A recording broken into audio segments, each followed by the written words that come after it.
Hello， 大家好，这里是大叔，今天给大家带来街机平台的动作射击游戏《恶流货》。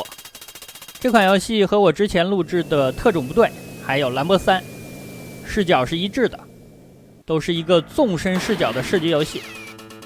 游戏的名字叫做《恶流货》，我一直不知道这个名字的意思，直到最近呢查了一下资料，原来啊在日语里边它也是一个外来词，本意呢是士兵的意思。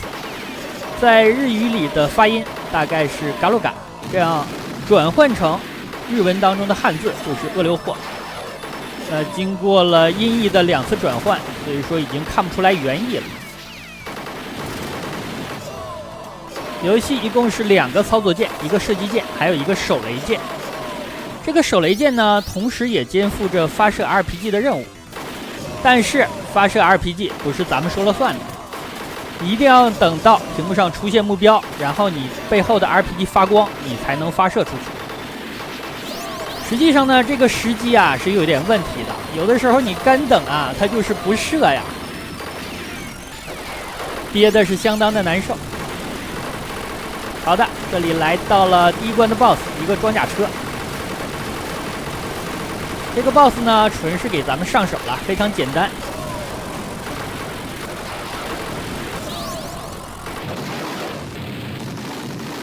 屏幕的左下角就是咱们的 RPG 数量，上限是8发。它旁边呢手雷上限是20发，但是啊，我玩的是日版和美版是不一样的。刚刚可能只玩过美版的小伙伴看出来了，我扔出了燃烧弹。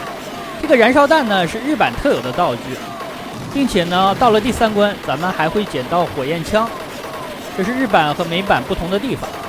另外呢，美版的手雷上限是30，日版是20。总体来说呢，美版的难度更高，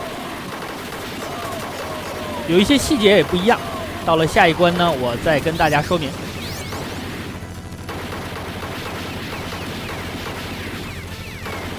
刚刚第1关，咱们的目标呢是引爆敌方的弹药基地，现在来到了第2关。第2关的目标呢是偷取敌方的高科技喷气飞机，所以呢来到了机场。卷轴的最里侧就是敌方的机库了。跑道上停着的飞机呢也有掩体的效果，这个掩体啊是双向的，既可以挡敌方的子弹，也挡咱们的。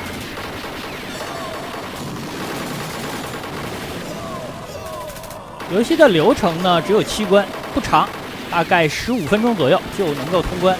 而且呢，它每关都是限时的，每关限时2分钟，这样你打的没法不快啊。这里就来到了第2关的 BOSS。BOSS 呢，每隔一段时间你就可以射他1发 RPG。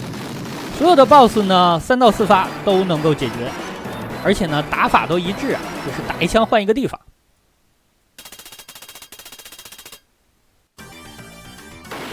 所谓打一枪换一个地方呢，就是主人公发射 RPG 的时候有一个半秒钟左右的硬直，这个硬直呢是十分危险。这样的话呢，你就给 BOSS 1发 RPG， 然后走位躲一波敌方的输出，然后再来1发，反复的几次 BOSS 就干掉了。这是攻略 BOSS 的方法。那平时的流程当中呢，你要遵循几个原则。因为游戏是一个纵深视角的，你判断敌方很多武器的攻击范围的时候不是很准确。比如说，当你推着方向上的时候，那敌方所有的手雷都无法攻击到你，肯定会扔到你身后的。包括刚刚穿着红色背心的敌人，他发射的那种炸弹也一样，肯定是扔到你身后，所以说不用怕。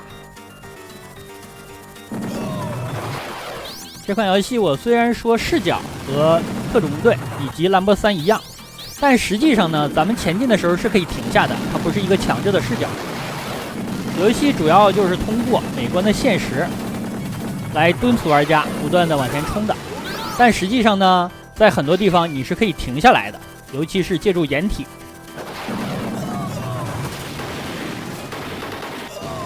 知道了这些呢，这款游戏的难度也能够下降一些呀。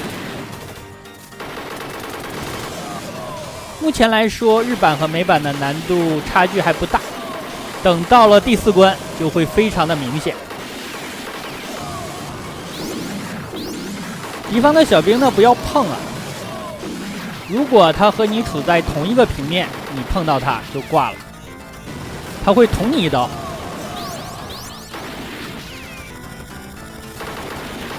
手雷我实在是有点扔不好啊，而且日版的手雷也比较少。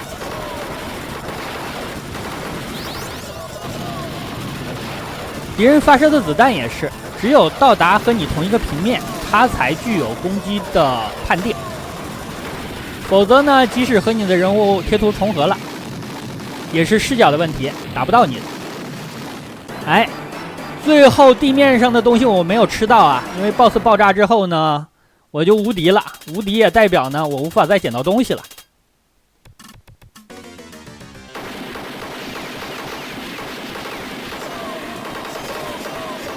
第3关刚刚的目标呢是营救战俘，来到了第4关。第4关的目标就是切断敌方的通信，远处可以看见一个通信的设施。好的，日版和美版最主要的难度就在这里，就是这种蓝衣服的敌人发射的子弹，看起来呢是榴弹，但是啊，这个榴弹在美版里边跟踪性非常的强，非常难躲。日版呢好躲很多。我觉得这2个版本难度主要区别就是在这里。我又捡到了一种新型的手雷，这不应该说是手雷了，应该说是榴弹枪。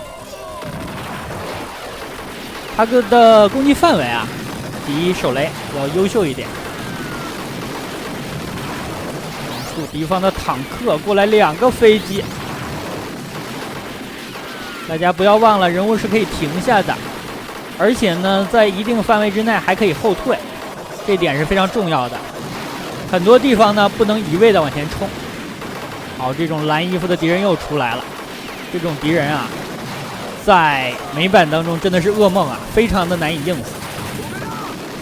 其实他发射的这种榴弹呢，一些飞机也会发射，也非常难应付啊。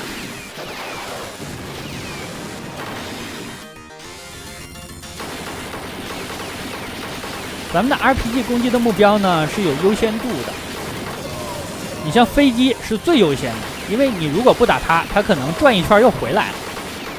坦克呢，还有这种车次之啊，这种越野车啊，其实让我想起了赤色要塞，咱们可能开的就是这玩意儿。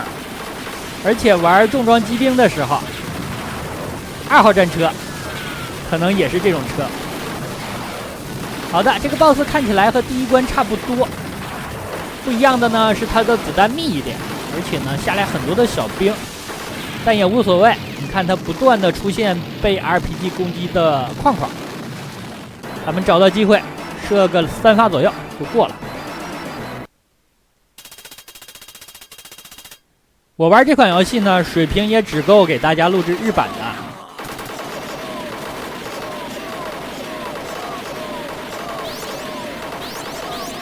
美版呢实在是太难了。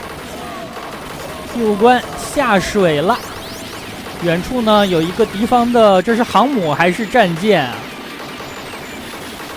我单兵竟然要去拆这个东西。像刚刚过去的摩托艇，咱们就不需要消耗 RPG。这种潜艇呢，攻击效果也一般，但是飞机，如果它身上出现了攻击判定，一定要射它。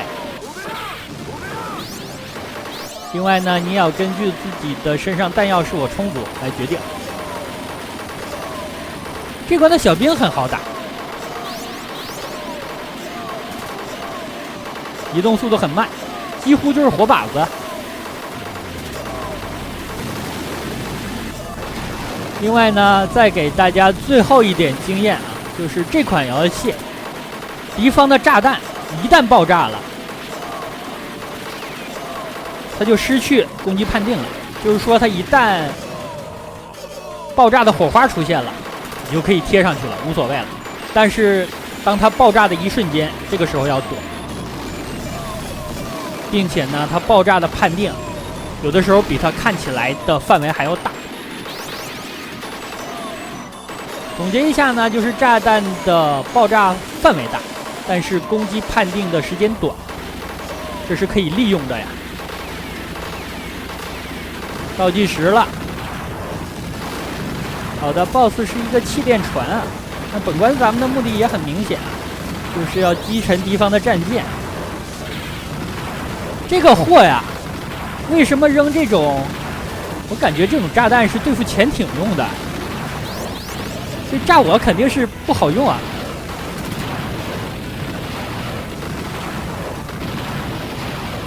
好多的 RPG， 补给非常充足啊。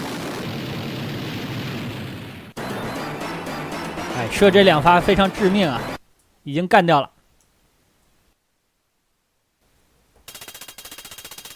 第6关，摧毁敌方的导弹基地。我发现这样的游戏啊，你肯定会有一关是要摧毁敌方导弹基地的，但很多游戏呢会把这个噱头啊放在最后一关。好，我捡到了喷火枪。那也就是说呢，日版实际上比美版多了3种武器啊，一种喷火枪，一种燃烧弹，还有一种是榴弹枪。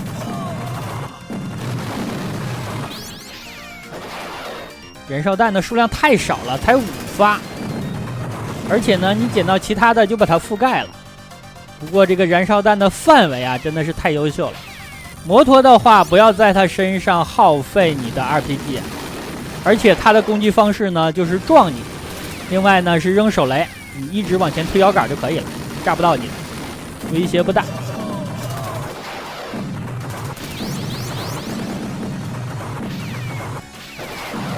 远处的塔台优先的干掉。我的天，这一发燃烧弹干掉了好多敌人啊！看这一发，大概7、8个。美版啊，就是缺这种大面积清敌人的武器，所以说导致难度非常的高。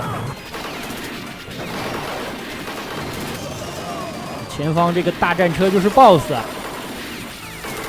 超级大呀！这个是碳基生物单兵能够拆掉的吗？看它这种攻击方式啊，这个导弹也是一样，你能够看出呢，它是有一定的跟踪效果，但这个跟踪效果比美版要弱很多，所以说难度也低很多。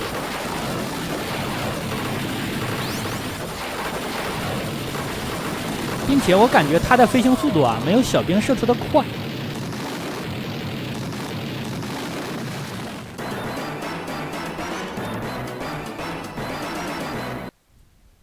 第7关，这也是最后一关了。这关的话呢，实际上是2部分。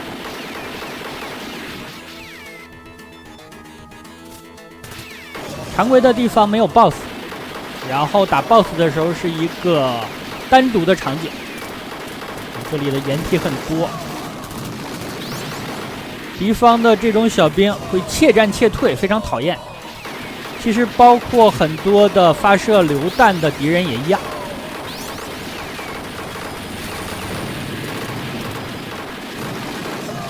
哎，刚才我这发手雷扔的不错啊，这可能是我玩这款游戏啊发挥的最好的一次啊！一个手雷把5、6个敌人一起干掉。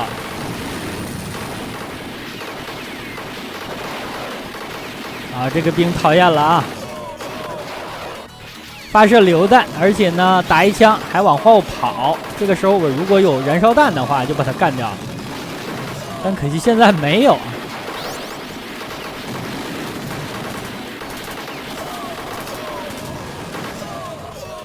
这个地方有敌方的机枪堡垒，我刚开始还以为是掩体，敌人非常多呀，清一波再走。你停下几秒钟啊，系统就会催你了。但是不要理他，咱们活命第一位啊！